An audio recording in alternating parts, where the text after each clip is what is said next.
Lucie, welcome to the podcast. It's really good to have you here. Thank you. It's a pleasure to be here. Obviously, we met at the Hay Festival this year because you came on to my BBC show to talk about your new novel, Night Babies, which I loved and was one of those books that, I'm not quite so sensitive that I would ever offer a blurb endorsement to anyone saying something kept me up at night, but it did keep me up at night because I was reading it, not because I was so weak at the knee terrified, although it is very terrifying. I'm just not quite of that constitution, being brought up on like 80s video nasties and stuff. Yeah. So but one of the things I loved about it was the unflinching nature, and also, well, I don't want to give anything away or offer any spoilers to anybody, but the unflinching nature of some of the horror elements of it, I appreciated. It felt like it was written by a real fan of grisly horror, and I felt like reading it there was a kindred spirit there behind this story somewhere.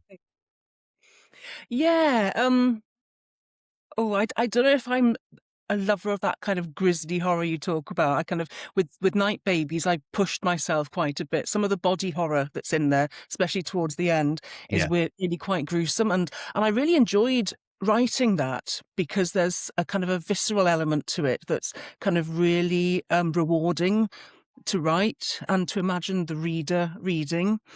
But in terms of the normal things I write, I tend to stick more with kind of more psychological, is it or isn't it psychological or supernatural? So some of the stuff that's in Night Babies was a bit of a stretch for me.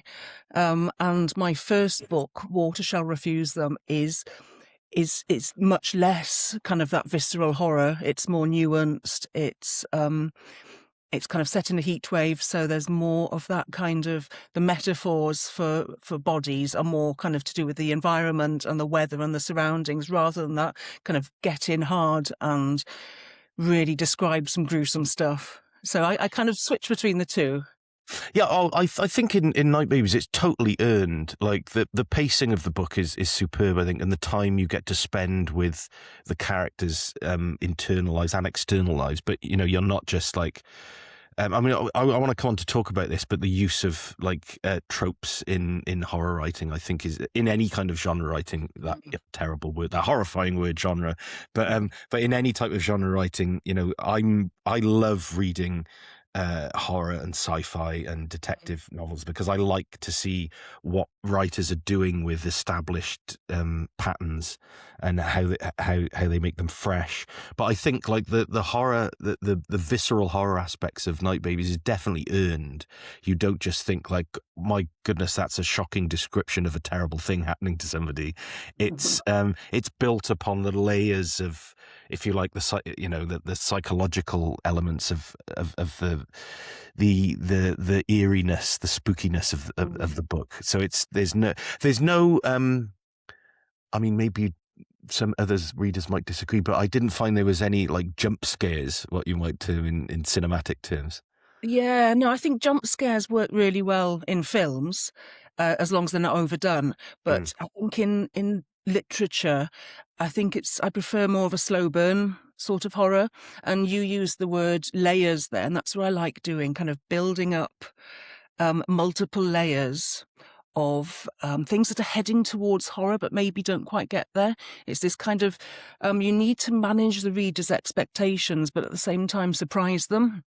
So it's what I've, in my head, I call the trajectory of the uncanny, or the trajectory of unease. And it's about building up the tension, but also allowing that to be released a bit so the reader has a time to kind of take a breath, to pause, to think about what's happened before you then ramp it up again. And it's not really a formula. I kind of describe it like that, but it's just something you kind of innately know. You go in knowing, oh, well, we've just had this big intense scene and the reader now needs time to pause, to kind of take a beat and allow their heart rate to settle back down again before you go in and do it all over again. So it's like you say, it's that those layers, different layers of tension, different layers of revealing things in the plot, which might explain what has just happened, or maybe foreshadow what's about to happen. There's a real thin line, I think, in this type of novel, of how you prepare the reader for what's coming next. So you can't, and you do this brilliant. I loved the book. I thought it was fantastic, and I thought you all of the things I talk about just take as read that I'm saying that you did them brilliantly, which is why I want to talk about them. But that thin line in preparing the readers, there are elements where, like for instance, in what I can't remember the husband's name. Oh, that's terrible of me. I've got the book right here. It's Astrid and sorry, yeah. So in his like study room in the place where they go to stay, we should probably give a little outline of the novel at some point as well. But and you know that there's something weird going on behind that locked door. You know there is, and again, no spoilers. But when the reveal comes to what's going on, it's shocking, but also it's not like, well, where the hell did that come from? It's like, oh, right, you've been leading us to this point without us, and yet still managed to surprise us with what the reveal is. I mean, that's a very delicate line to walk, isn't it? It is, I think. And as a reader of horror, I like that kind of very gentle foreshadowing of a big reveal that's going to come later on. So you have an inkling that something is coming, but you don't quite know what it is. And that kind of keeps a reader on their toes in the lead up to that. So I find that really rewarding as a reader. So that's what I try and achieve when I'm writing as well. That sort of pacing must be quite instinctual, though. Is it instinctual, instinctive? God, dear me. I think for me it is. I think, like I say, I don't think you can apply a formula to this kind of writing. You know, people talk about having a 3-act structure, a 5-act structure, and I think that's all well and good if that's how you work. For me, it's more about kind of writing on the fly and kind of feeling the tension mounting and knowing how to deal with it as and when it arises. So I'm more of a instinctual writer than someone who kind of applies a formula to something. Wales Arts Review is back, and it's a podcast. Or rather, the new Wales Arts Review is being built before your very eyes around the central column of my conversations with some of the most interesting and vital cultural figures working today. But for us to survive and grow this time, we very much need your help. If you like what we're doing, like what we stand for, then like our posts, and most importantly, subscribe. The more subscribers to our Substack newsletter and YouTube channel, the better placed we will be to grow and pay writers to tackle the most pressing cultural subjects of the day. Via Substack, you can become a paid subscriber and gain access to exclusive content and an ever-growing Wales Arts Review archive. And by hitting the subscribe button on our YouTube channel, not only do you let the platform know you'd like to see more of our stuff, but you increase the chances of us drawing down revenue from ads. All that goes back into Wales Arts Review to help us grow and improve. We need your support.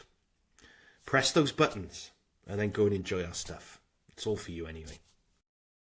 Yeah, I'm always very interested about this because I've taught structure and things like that in creative writing courses and stuff, and I'm always interested, particularly in writers like yourself who recognize the frameworks of structure and yet don't consciously think about it. Because I could go to Night Babies and I think in front of a creative writing class I could break that down into 3, maybe 5 acts, and yet you are moving through those patterns and moving through that instinct as a storyteller and not consciously paying attention to the act structure, but they kind of appear because of your instincts and your experience as a storyteller. I think that's really interesting that you can see a kind of a three-act structure there, because like you say, it's not something I was conscious of when I was writing it. And I recently did a screenwriting course, which obviously is very kind of the kind of structure is very much embedded into screenwriting, much more so I think than in writing fiction. And it proved to me that I wasn't actually very good at screenwriting. I found it quite difficult to hit the beats where they needed to be. And I think that is because it is so formulaic. I'm not very good at writing to a kind of a pre-imposed structure. I like to be able to just kind of meander my way through a plot. And I think for you to comment that there is a structure there is quite rewarding to me. It's quite gratifying because it means there is something there. It's not just kind of a big mess of paragraphs and chapters. So well, I think we do, Nat. I mean, I've got lots of sort of rather unoriginal theories about the craft and the art of storytelling, but I think we do as writers. We write, since when childhood, whenever, and we're always reading and picking up things, and watching films and getting storytelling structures from cinema and from oral, from guys telling us stories in the pub or whatever, and you sort of, all of that sort of blends into unconsciously almost to your thinking. And I think that there's something really important about the structures of storytelling, which is why stories are so important to us, because life has no structure, really. We kind of think of life as being, a series of chapters, and sometimes characters come up and are very important and then don't appear again, ever again. So we think of them in those terms. Do you think this we're kind of, by creating stories, we're trying to impose some sort of order onto life? Because absolutely, our lives have no real kind of structure. We could maybe, with hindsight, kind of apply some sort of pattern to what's happened over the last couple of years, maybe. But really, things just happen. There's no, you can maybe foreshadow something happening, but then it doesn't happen because life's life. It's not a book. I think that's, I mean, this is, this is kind of what Sartre was talking about, right? And Sartre's, a few of Sartre's novels, that there is no, there is no plan, there is no pattern, there is just one thing happens and another thing happens because of it. And that's sort of it. And the reason why, as a species, we're so almost like sort of primevally attached to the structures of storytelling is because in order to understand life, we need to see it through a structured story, as it were, story in inverted commas. So the structures of story are so important and so indelible and so almost infallible. The 5-act structure has been going, long before Aristotle noticed it. It's like, these things are really, somebody will probably mention that it wasn't Aristotle, but we get used to that on the internet with podcasts. But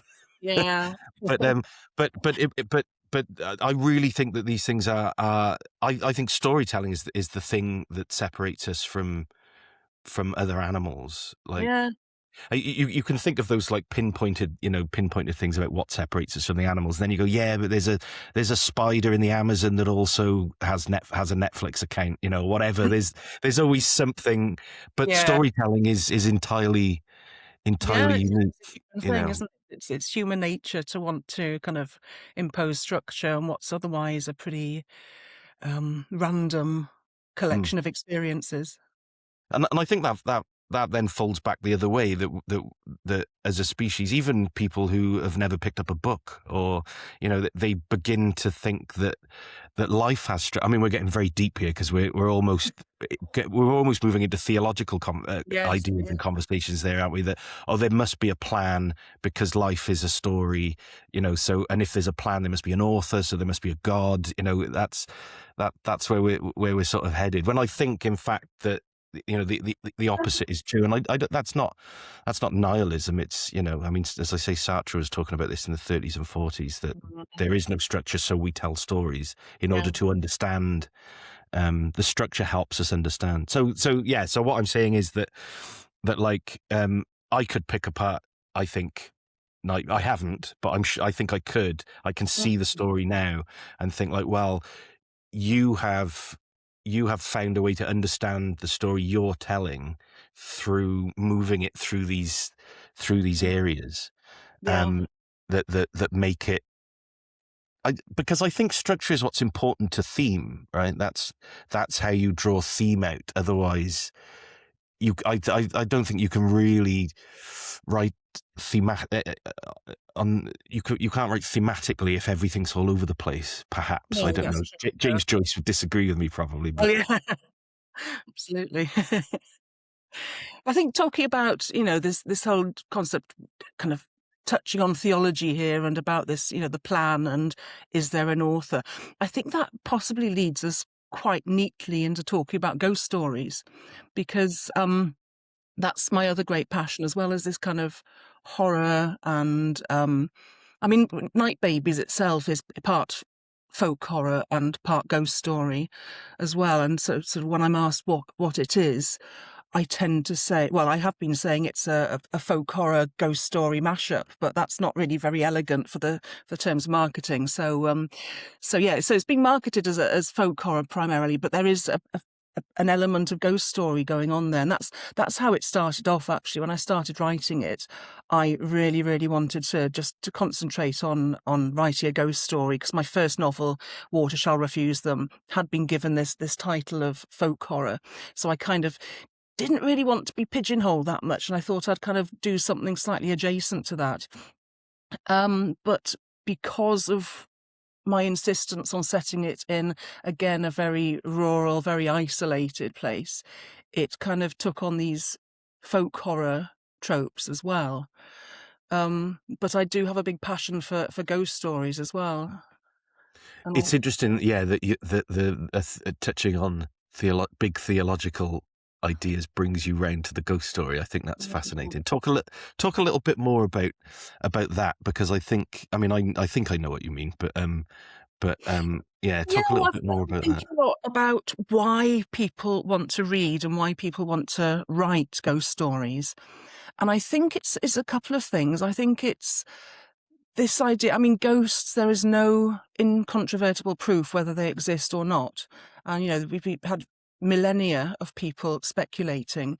And I think that in itself is fascinating. I think that's where part of the appeal lies, is do they or don't they exist? There's so many podcasts at the moment, kind of with skeptics and unbelievers battling it out. And I think that shows how they've kind of recently they've just caught the public imagination. There's this kind of, I think Robert Aikman said that one of the reasons ghost stories were so popular is because they are a door left ajar.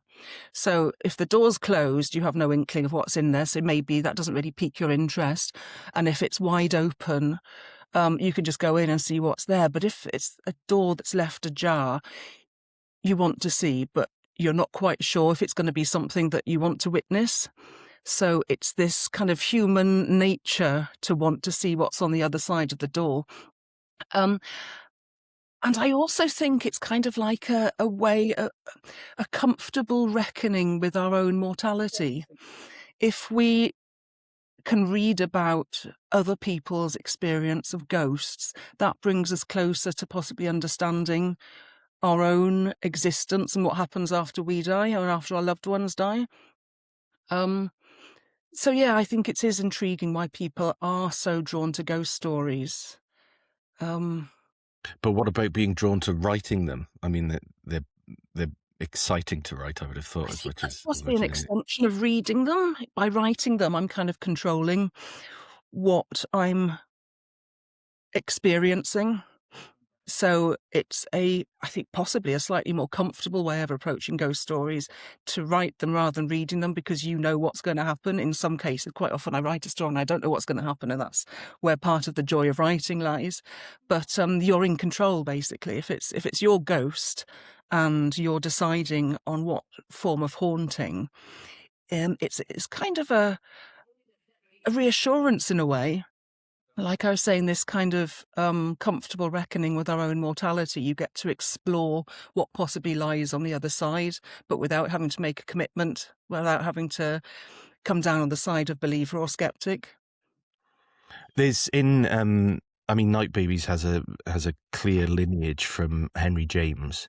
Did you was the turn of the screw important for you in writing Night Babies, or was it just part of a wider tradition? I think the latter. I mean, obviously, the turn of the screw is a very important part of the genre and has been adapted, into various different forms. I think for me, it was more a kind of a background, maybe a peripheral influence. Yeah, it's interesting. You should pick up on that. No one else has mentioned that, so that's Oh, really? yeah. Oh, it seemed, because like saying before that, like I'm always, one of the thing. I mean, some of the reasons I read lots of like different genre books is because I just enjoy them on a very sort of on an entertainment level. But I, as from a writer's point of view, I'm always interested in seeing what writers are going to do with within the parameters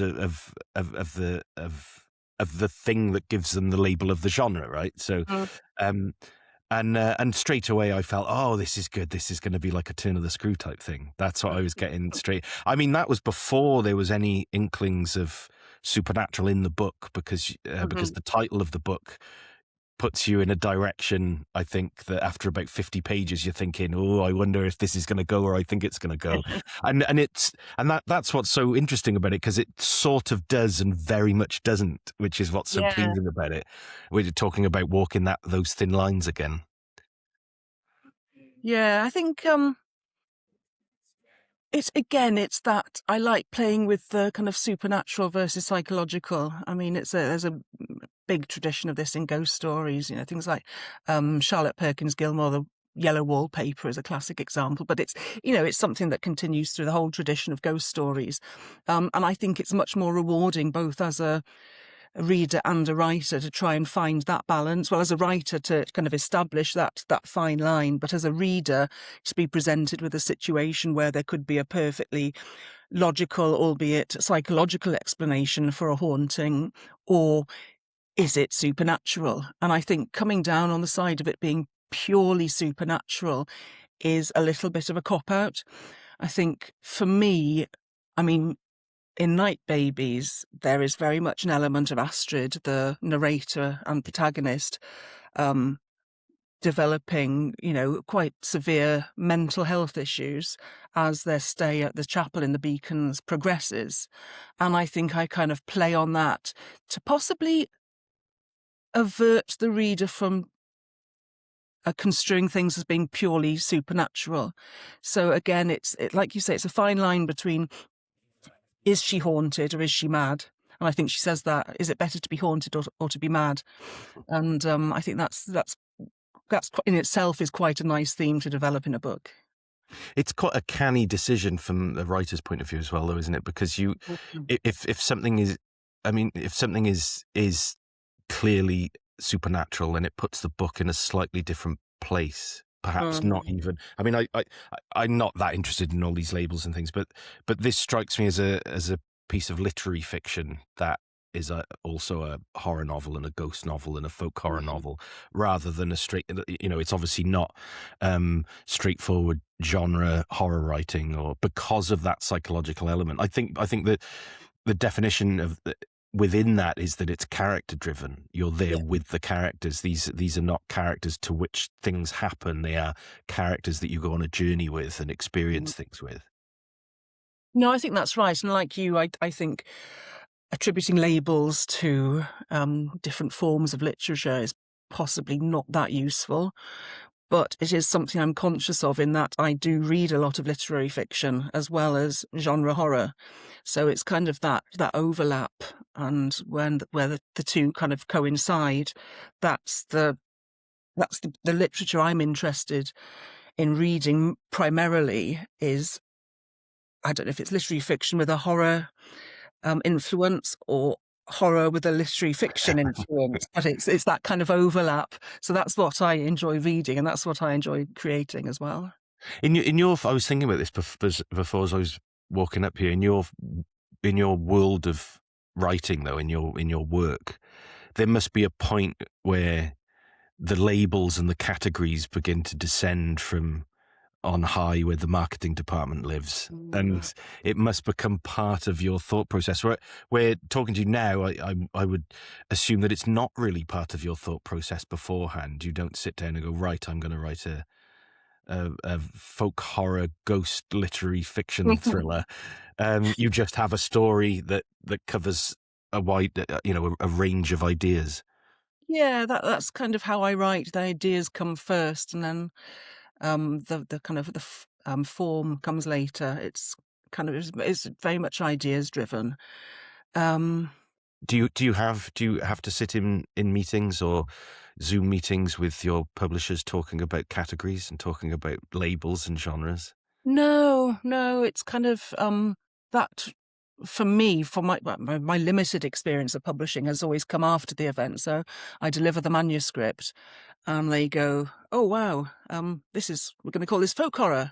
How do you feel about that? I mean, it's these all of these terms really is marketing, really, isn't it? Rather than Yeah, I think it's inevitable. You have to, purely for the practical and pragmatic reasons of marketing a book, where does it go in the bookshop? Which shelves does it sit on? Does it go in the horror section? Does it go in the literary fiction section? And I think something that falls kind of halfway between the two needs, for the purposes of marketing, does need to have a label applied to it.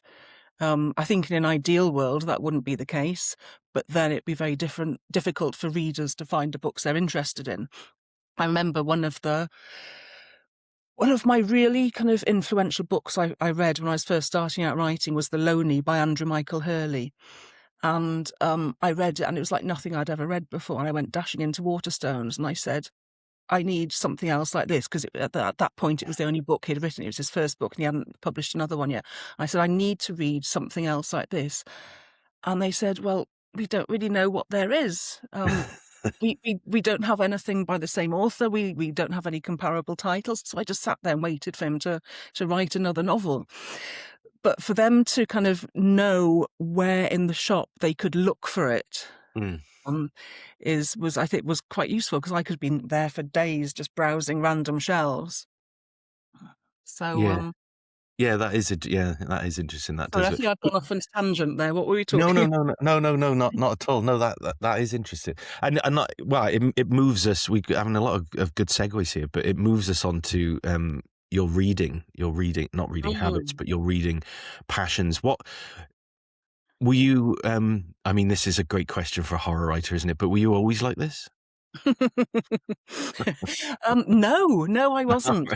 I read a lot of interviews with horror writers where they say, "Oh yes, when I grew up on a diet of Stephen King, and all that kind of thing." I didn't really read any Stephen King till I was in my 20s, and I think that was purely because our local library in Carmarthen didn't tend to stock him. So I kind of grew up with. My parents always had a very good selection of books at home. They're quite a big library. So I tended to extract books from that. So I grew up on a diet of Agatha Christie. I was quite a precocious reader. I was kind of reading Agatha Christie when I was 10 or 11. And I think that was quite an influence. But also I really loved Roald Dahl. But it wasn't his children's stories. It was his short stories that then went on to be adapted for Tales of the Unexpected. So I think he did 3 collections, which I've got some dog-eared copies in a box somewhere, which I will go back to and read again. And they were just those kind of, probably not horror, but horror adjacent. Some of them are really very weird. So I think that, for me, growing up was a big influence.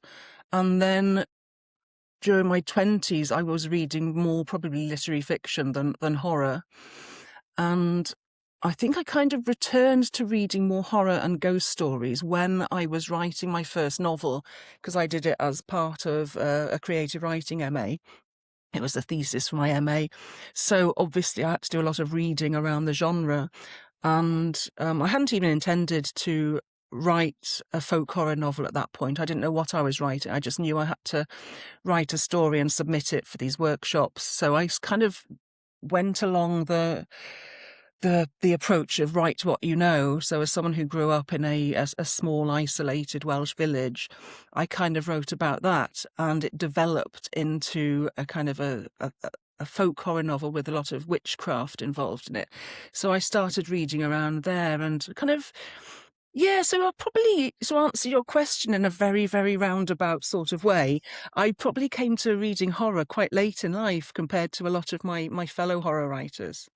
Were you writing in your teens when you were reading I wasn't, Agatha no. Christie and Roald Dahl? And No, I mean, I studied English at university, but it was more kind of a literature degree than creatively.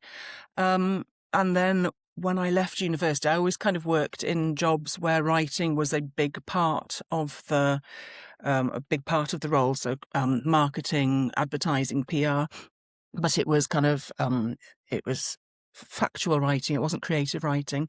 And it was only when I stopped work to have kids.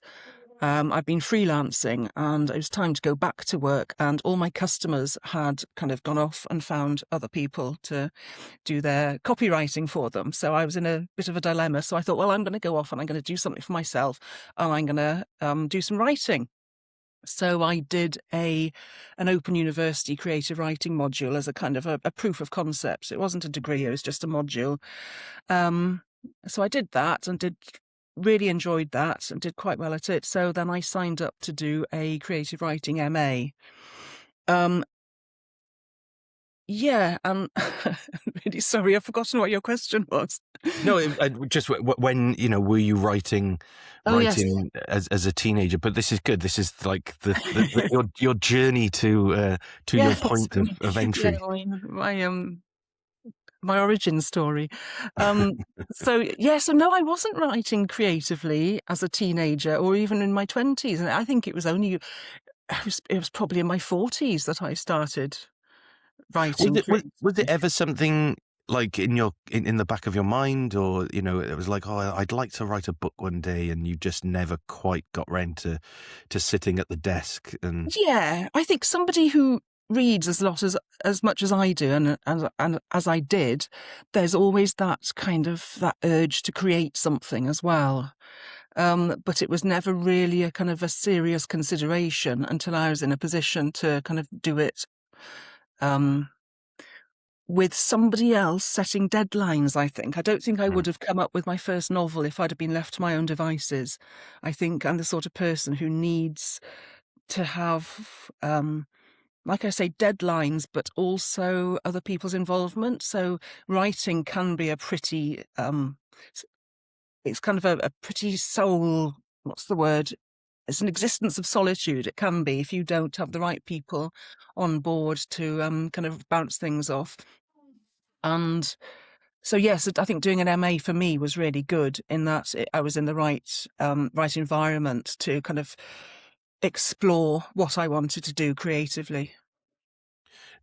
so the sort of formally studying the craft of creative writing was really important, because you had a cohort of peers around you to bounce ideas off, and that thing that I've always found with university creative writing opportunities is that the validation. It could be the first time where people are talking to you like a writer, and you're talking to them like a writer. And That's absolutely true. Yeah, I think that's not something I've given any thought to before. But to be able to call yourself a writer, I don't know when that happens. Is it when you've started your first draft of a book?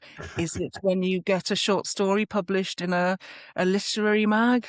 Is it when you sign your first book deal? I don't know. I don't think I started calling myself a writer until my first novel came out. And even then, yeah, bit I different. was I was very much of the mind that I would not call myself a writer, and the thing that used to go through my head, I wouldn't call myself a writer till I had a book on the shelf. Mm. But I don't think that was. I think that was just a sort of slightly out of sort of cringiness and embarrassment. Yeah. Like, what right would I have until I actually had something that people could see? something that people could see that I wasn't showing them, so that they could independently of me find and see. But Yeah. also, it was a bit of well, a lot to do with impetus. It was like, well, no, that can be your prize, not just the Mm, book out, but you get to call yourself a writer then, like all of yeah, your heroes. And I think it was a bit of that as well. I think so. I mean, I would encourage people who are not published to any great extent, but who spend the majority of their time outside work writing to call themselves writers, because that's what you're doing. But like you say, there is an element of cringe about applying it to yourself. Yeah. So yeah, so I, like you, I kind of was unsure about whether to use that big W word and Yeah. apply it to myself. Oh, I've used a few big W words as applied to myself in other contexts, but I think also it's that's interesting, isn't it? Because there's something about the way that writing in the last 150 years has become a profession, Mm, and I mean this is a slightly different line of conversation, isn't it? But because it's become a profession rather than something that the privileged or the gentrified classes practice or indulge in, that until you're getting paid for it, I think that's how I felt. I mean, I'm from a working class background, so for me to call myself a writer when I was just having some articles published in mm, mainly sort of underground magazines, while my mm, dad was bricklaying or whatever, would have felt very, very almost fantastical, really, and sort of insulting to my background as well, really. Oh no, this is what I do, even though I've earned £4.50 from it, or somebody bought me a pint for a poem. It's like, um, I could get into so- poetry if you say that.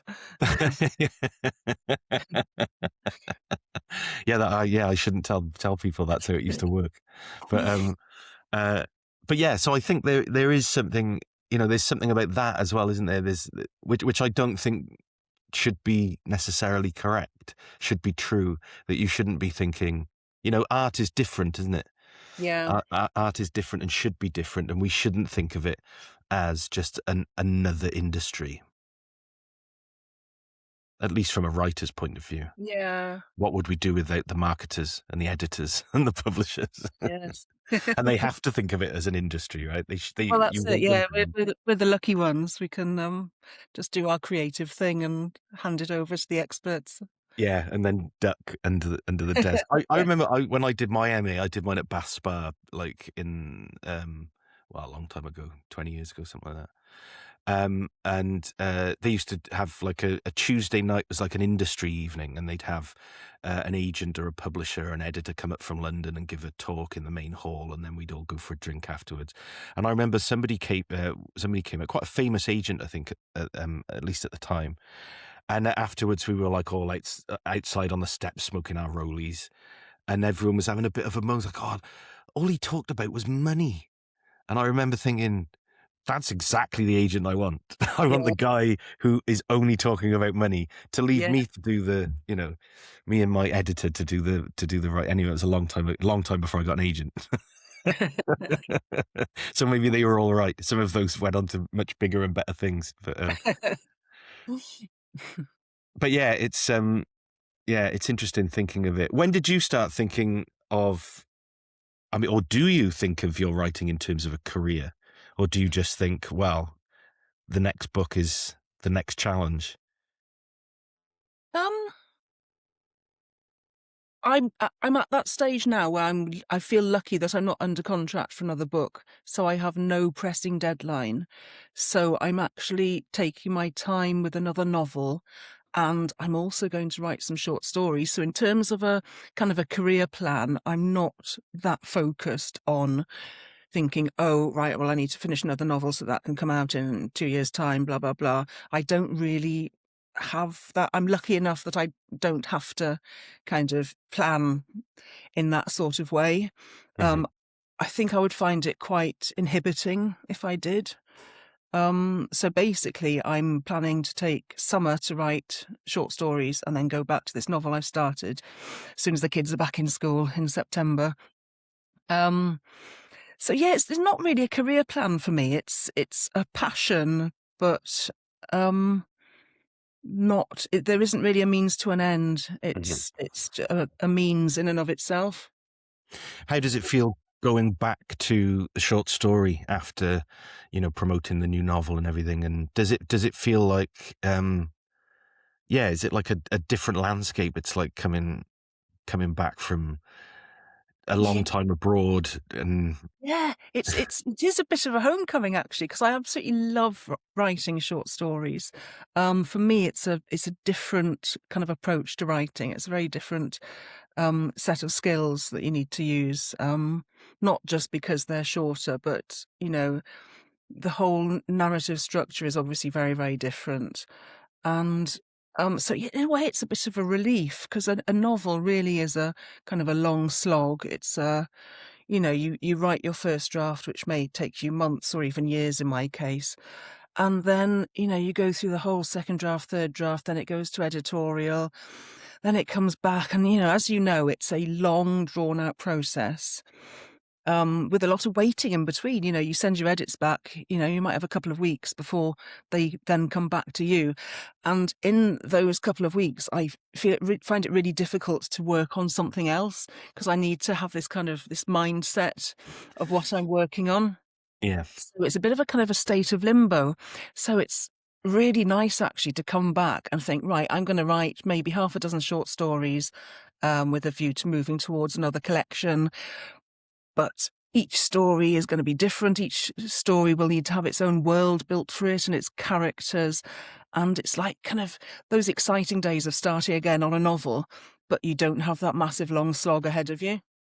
I could see how, because I haven't written short stories for 25 years or something, but I can see how that's very attractive after a novel to have that, it's to start again, those, like the first kiss, but every week. Rather than I suppose. I mean, I'm working on all sorts of inappropriate analogies there in my head now between the novel and the short story, but we'll probably best to move on. But how do you see the approach between not just the task of writing a novel to the short story, but approaching the idea of, let's stick with the ghost story as an example, or the uncanny, or whatever the sort of labels floating around about ghost stories are now. But what is your difference in approach? Does it come from straight from the idea? The idea is something that can be. Because I always like most writers, I have, 10 ideas a day, and one a year might actually be worth anything. But how do you identify, well, I'm working on short stories at the moment, so I'm only going to take away those ideas that are right for short stories. Or do you like making a diamond, do you sort of spend some time forcing that idea into a short story? It's a bit of both, and it varies with the short story. Sometimes I can kind of work away on a short story for weeks, and it's not working, and then I have to kind of change something really important to it. So maybe change the narrative. So instead of, a first person approach, I've moved to third person or even second person. So something fundamental has to shift sometimes in order for a short story to start taking shape. Or it can just fly out of me, words on a page, get the words down, and then go back and just do a few light edits. But it's how do you know when a short story is finished? That's what I'm never sure of. With a novel, you kind of, because it goes through editorial and all that, and you get to a stage where you can say, right, we're all in agreement, this is now done. With a short story, I know there's some in my collection, Dead Relatives, that I want to go back and tweak even now. So even when a short story is published, does that mean it's finished? I don't know. I can't remember who said it, but somebody said, and it might have been about poetry, but I don't think that's quite right. It's just about the editorial process, isn't it? You're self-editing, constantly tweaking, constantly going. I mean, I've done this all my writing life, and I know so many other writers do it. You can spend weeks taking a word out and then putting it back in, and then taking it out again and then putting it back in. So in that sense, it's never finished. But somebody said that I think it was poetry, that you never finish a poem. You just, at some point, you just have to let it go. Just have to let it out into the world to live its own life. It's like a child. Yeah. They'll always be your child, but at some point you've got to let them go. No matter what they go out in the world to do. Yeah, and just think about the difference between short stories and novels. There's a writer, Robert Shearman, who's a friend of mine, and he's prolific writer. He's written hundreds, if not thousands, of short stories. And I paraphrase him quite a lot. I should learn the quote because I bring it out so often. But he said, novels are like a trusted tour guide. They'll take you by the hand, they'll take you where you want to go, and they'll show you around. Whereas a short story is like a rogue taxi driver who'll drive you off to a bit of wasteland in the middle of nowhere, beat you up and steal your wallet. And I love that because that, to me, just kind of encapsulates short stories. It kind of, a good short story should leave you feeling a little bit winded and not quite sure what's just happened to you. Whereas with a novel, you want the author to be more like a guide who's allowing the story to unfurl before you. And I think that's a really good kind of way of separating the two forms. And I think that's a good rule of thumb for approaching them as a writer as well. I think that's a great quote. I'm gonna credit it, obviously, but steal that one. I always used to use the quote. Irwin Shaw, the American short story writer and playwright, had a quote which again I always got wrong, even though I had it written down somewhere. He said that in a short story you can be one man for a moment, but in a novel you have to be all of the men all of the time, or something. Yes. Something like that. Absolutely. But your quote is better. I love the taxi driver who leaves you in a wasteland and steals you. Words and send it to you because it is a fantastic quote. Yeah. Yeah. So the Ghost short story, which of course has, I mean, you could argue that the short story's in quite healthy form. Big publishers are publishing short story collections again quite frequently for the first time, not for the first time, but that wasn't the case, 25 years ago or whatever. But like the golden age of the short story in terms of publishing was probably mid 20th century, with the abundance, transatlantic abundance of magazines and the hunger for short stories. The sort of thing that now you just see in the New Yorker used to be on every newsstand, but before that, of course, was the golden age of the short story in terms of ghost stories, M.R. James and Henry James and people like that. What was do you go back and read those writers? Are you a Henry James? An M.R. James. There's too many Jameses. Are you an M.R. James person? Not so much. I mean, I do recognise that he is an absolute master of the ghost story, and I have friends who are absolute experts on him and can quote individual lines from his short stories. But I tend to prefer more contemporary short story writers, ghost writers, people like Alison Moore, who is a fantastic short story writer. She's been shortlisted for the Booker for one of her novels, and it is a fantastic novel, obviously. But for my mind, she just manages to nail the ghost story. She has this way of just leaving things unsaid, just enough to make you kind of doubt your own sanity when you're reading it. So have I interpreted this the right way? And that's kind of a really good technique for making sure the reader goes away with remembering this story. The story stays with them.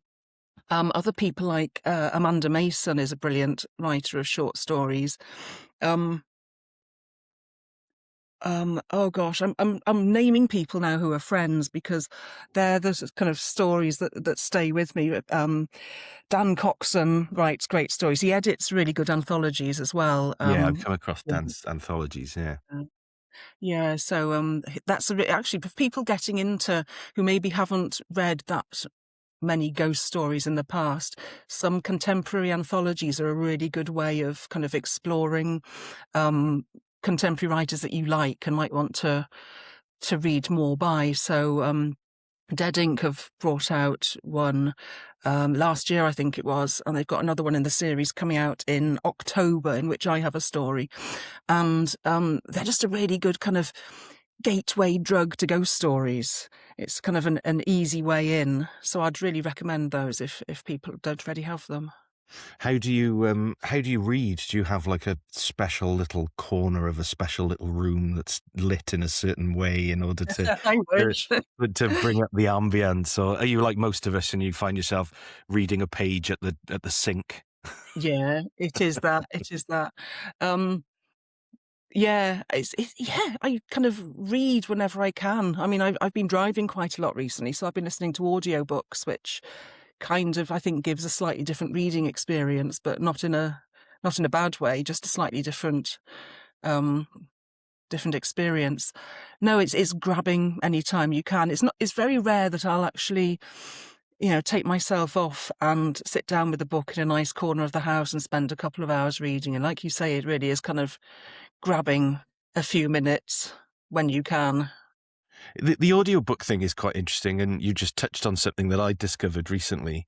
Do you have an audiobook of Night Babies? I haven't. I suppose there must be, is there? There is one, yes. I haven't listened to it because I would cringe, but Did you read it yourself?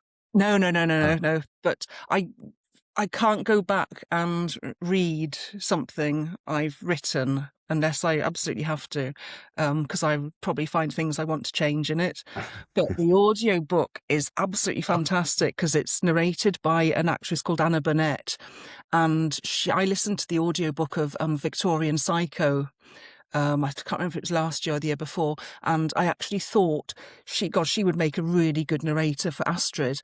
And then when John Oh, right. Murray, my publisher, came to me, they had 3 actresses they'd shortlisted, and they sent me samples, and I was so pleased that Anna was one of them because she's just perfect. So one day I will listen to the audio book, but I think it's just a bit recent for me to go in just now. Oh yeah, that's really, really. And who says life has no structure? That seems like a perfect Yeah, story if she ends up on your shortlist. yeah. But that's interesting, isn't it? That you haven't quite got around to listening to it yet, out of a sense of cringe. It Like is yeah. cringe, yes. I mean, I did an event a couple of weeks ago, where I had to do a reading for my first novel, which came out in 2019. So, like, we're talking 7 years, and it was quite a strange experience because I did lots of readings and events when it first came out, but because it's been superseded by 2 other books, I'd kind of forgotten what I was reading, and it was a very strange experience. So maybe now I am at a point where I can go in and read that first novel. But I think Night Babies is still a bit too recent. Still a bit too recent. I was talking about the audiobook thing. I was reading a book recently for a thing. I'm not going to say what it was or anything, but and I was reading the book, and I was quite sort of enjoying it because I thought the narrator or the protagonist was quite a sort of, I was reading it as quite a sort of acerbic, slightly Oh, bitchy guy who had it, had a sort of slightly saucy, bitchy relationship with the guy who lived in the flat upstairs or something like that. And it was very sort of, and I was like, oh, I quite like this character. He's quite sharp, quite like. And then I had to drive like across Wales, and I had a deadline. I thought, oh, I'll carry on with the audiobook. So I put the audiobook on, and it was read by the author and was not acerbic at all, was not like saucy or bitchy. The protagonist was just a wanker. And I hated it. oh no, yeah. It was a completely different experience. Your interpretation was different to what the author had intended. That's Yeah, fascinating. yeah. And obviously that didn't come across in the printed book, but Well, I yeah, really liked I mean, I not really you liked, preferred, but I was yeah. getting on quite well with the book, and then the audiobook was a no. I do not like this guy at all. This is horrible. Okay. And that's not to say that the book went from being good to bad in my eyes. Yeah. It was just I didn't like the character, and Oh. I would hope I wasn't supposed to, but I couldn't. I mean, we talked briefly on the when you came on the my BBC show about Astrid, and how I was really intrigued by how I don't know, unlikable is probably the wrong word, but you know what I mean. Yeah. She's difficult to hang out with. She really is, and that's why she has so few friends. But Yes. yeah, I think it was a fine balance, and I'd like to think I've achieved it, that she is a thoroughly unlikable character, but because it's first-person narrative and the reader is so close to her, I'd like to think there's some sort of empathy built with her, particularly as she starts her descent into this mental state she inhabits towards the end of the book.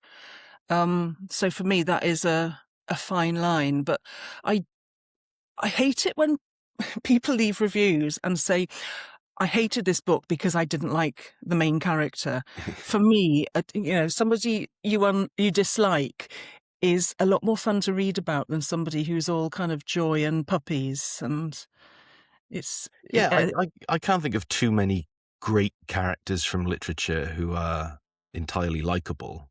no, I think characters need to be flawed in order for us as writers to draw out the worst of them and make them interesting people to observe. Maybe not hang out with, like you say, but maybe to spend time with, in that we're observing them. And in the case of first person narratives, we are actually inhabiting the insides of their heads.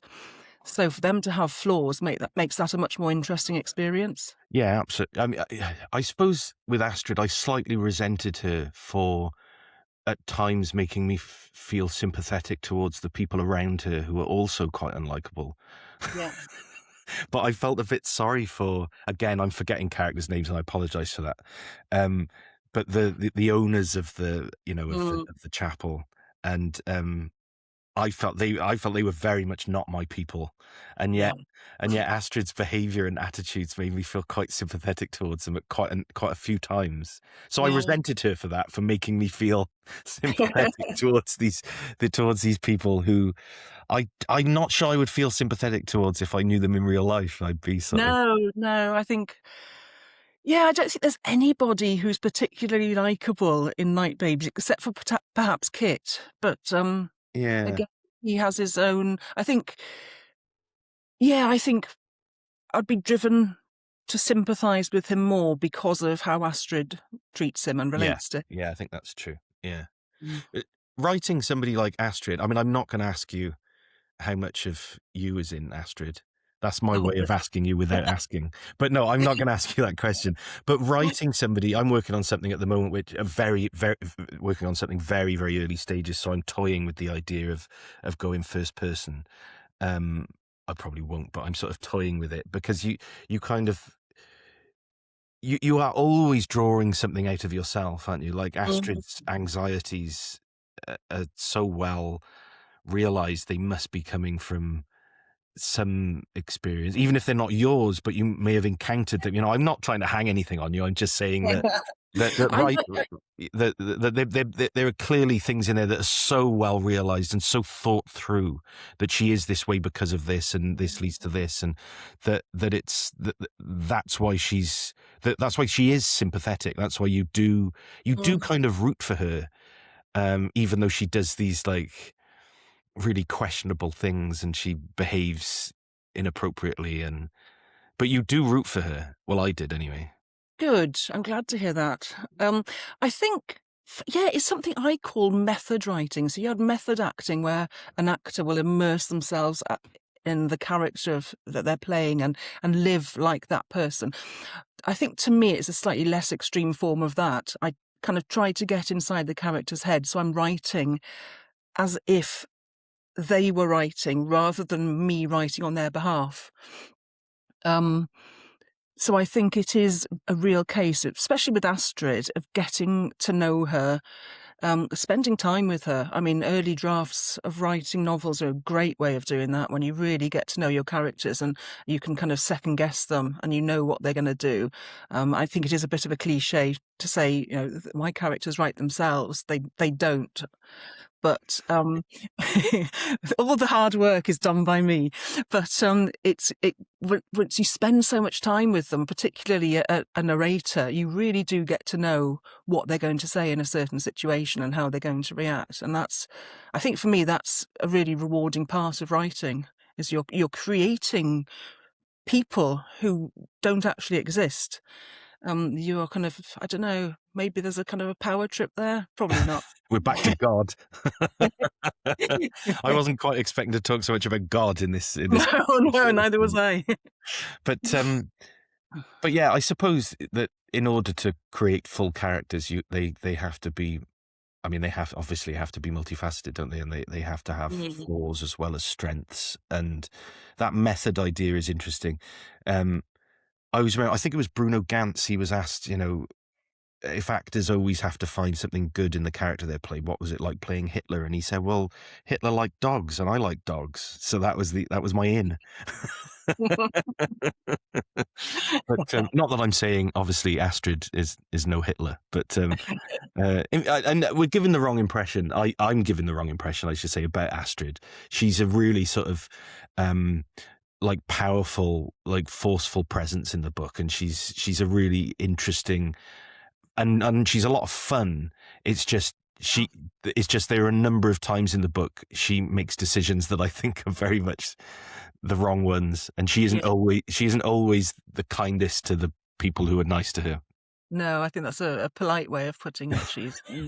She's a difficult person to spend time with, I think. Yeah, and I found that not difficult because I raced through the book. I find it, it wasn't difficult, but I did. Yeah, I don't know. I think maybe I've known people like Astrid. I suppose that's a good compliment for a writer, isn't it? I've known people like the person you invented, and yeah, they're no longer in my life. But yeah, you can also. I mean, I to go back to the ghost story, the uncanny, the horror story thing. I loved the fact that you did something fresh with those tropes. The haunting tropes, the folk horror tropes, the psychological horror tropes. They're all brought together to sort of dance around their foundational ideas. And at no point, I was always interested to find out where we were going with this. And then, like I said earlier on, you land at a place which is both familiar and new. And that's, I mean, how do you just go with the flow of your ideas, or are you sitting down and going, well, this is the idea, this is the trope, and I need to be tethered to it, but to be over here somewhere with the idea. Is it that functional for you, or is it more? No, I think being conscious of the tropes of the genre or subgenre that you're working in is always a good thing, because that then allows you to make a conscious decision. Am I going to use these tropes, or am I going to sidestep them and maybe replace them with something similar? Or am I going to attempt to subvert them and create something completely new? So I think for a writer writing in a specific genre, you also need to read a lot around that genre, so that you are aware of these tropes, so you're aware if you're just regurgitating the same old thing again and again. So no, my approach is just to kind of have this awareness of the tropes in the background, but not kind of be a slave to them. So when I was writing Night Babies, it was over the course of a couple of years, and I'd go out for long walks and I'd come up with ideas and I would email them to myself. And then at the end of a couple of weeks, I'd collate all those ideas into a Word document and kind of pick off bits and pieces. And it could be just things like, I don't know, using one of the things that happens in the book. She takes a photograph of the surface of the water and something uncanny appears beneath the surface.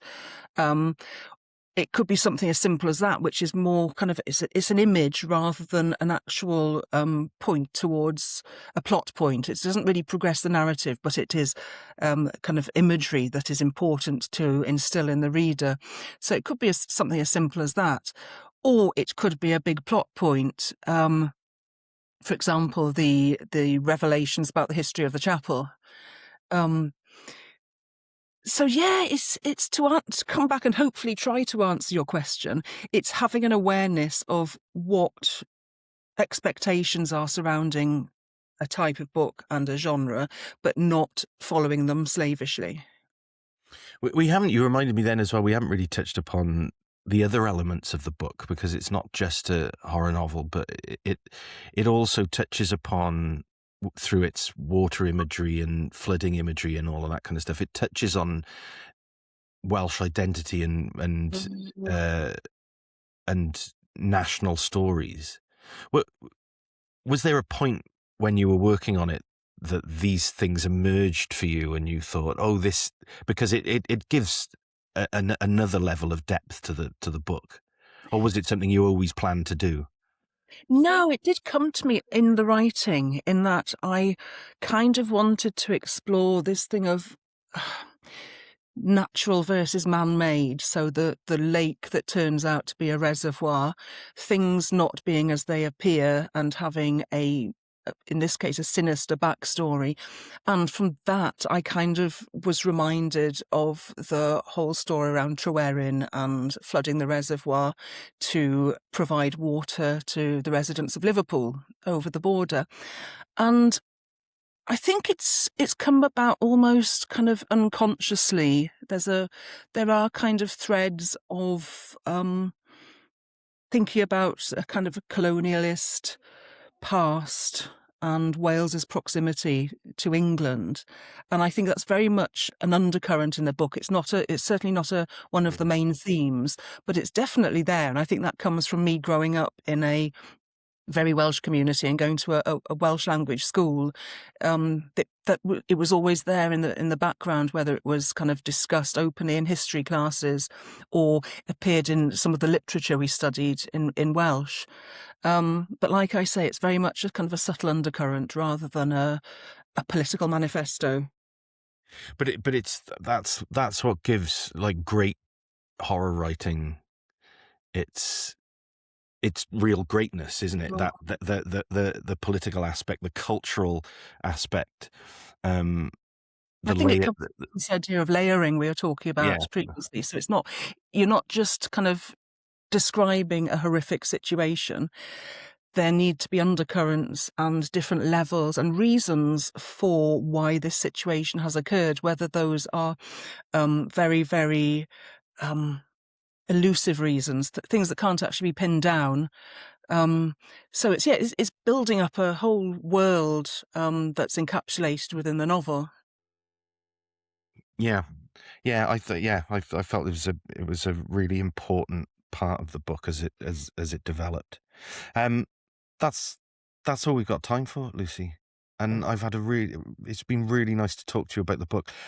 It was one of those conversations where I felt we could have talked about any one of those elements for the full hour. Yes. Ghost stories, short stories, novels, Tryweryn, we could have talked about all of those things. But I'm so glad that you had the time to come onto the podcast to talk to me about it. Oh, it's been an absolute pleasure. Thank you. You're very welcome. With an audience of one, you are